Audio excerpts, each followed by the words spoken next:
সন্দেশখালী ঘটনার পর আত্মগোপন করেছিল শিবু প্রসাদ হাজরা ওরফে শিবু হাজরা। তিনি উত্তর চব্বিশ পরগনা জেলার জেলা পরিষদের সদস্য।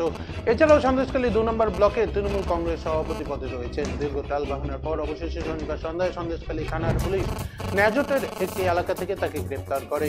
রাতেই তাকে নিয়ে আসা হয় বসিরহাট থানায়। রবিবার দুপুর 2টো নাগাদ তাকে বসিরহাট আদালতে তোলা হবে। এর আগে সন্দেশখালী ঘটনায় গ্রেপ্তার হয়েছিল প্রাক্তন বাম বিধায়ক নিরাপদ সর্দার এবং তৃণমূল নেতা উত্তম সর্দার। রবিবার সকাল থেকেই বসিরহাট থানায় অন্যরকম চিত্র দেখা যায়। আইনের হিসেবে এখন উত্তম সর্দার এবং শিবপ্রসাদ হাজিরা দুজনেই বসিরহাট থানার পুলিশের হেফাজতে রয়েছে। অতিরিক্ত নিরাপত্তা বজায় রাখতে পুলিশ বসিরহাট থানার মূল গেটে তালাবন্ধ করে রেখেছে, যেখানে অন্য সাধারণ মানুষের প্রবেশ সম্পূর্ণ নিষিদ্ধ করা হয়েছে। রবিবার ছুটির দিন হওয়াতে অনেক অফিস ব্যস্ত মানুষেরা নানা কাজ ছিল থানায়, তারাও সমস্যার মুখে পড়েন থানার গেট বন্ধ রেখে। Senco Festival of Love 2024. Buy diamond jewelry up to 20% plus 24% off on making charges and up to 10% off on diamond value. Free gold on purchase above 50,000. 0% deduction on old gold exchange. Attractive offers on platinum, polki, silver and gossip jewelry.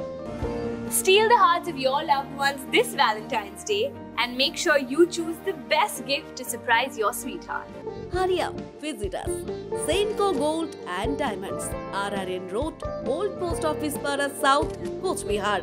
Call us 8436 001401 or 7477615427. তো আমি নেই কখনো, আমি তো সবসময় তো কাজে ব্যস্ত আছি পার্টি।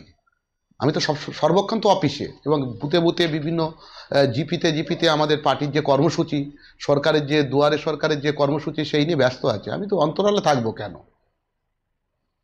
আপনাদের এখানে জাতীয় সম্মেলন চলছে, সেখানে যে রাজনৈতিক প্রস্তাবনা, সেখানে সন্দেশখালীর প্রসঙ্গ উত্থাপন করা হয়েছে। অত্যন্ত লজ্জাজনক বলা হয়েছে এই সন্দেশখালীর ঘটনাকে। দেখো, শুধু আমরা বলছি তো এরকম নয়। আজকে মায়াবতী জি, যিনি অন্যতম বিরোধী নেত্রী ভারতবর্ষে, তার সমাজবাদী বহুজন সমাজ পার্টির নেতৃত্বে, তিনি পর্যন্ত সোশ্যাল মিডিয়ায় লিখতে বাধ্য হয়েছে যে এই ধরনের ঘটনা অত্যন্ত লজ্জাজনক। কার লজ্জা লাগবে না? এখন তো পশ্চিমবঙ্গের মুখ্যমন্ত্রী চান, সবার লজ্জা লাগবে। নির্লজ্জ বেহায়া দোকান কাটা যারা, তাদের লজ্জা লাগবে না?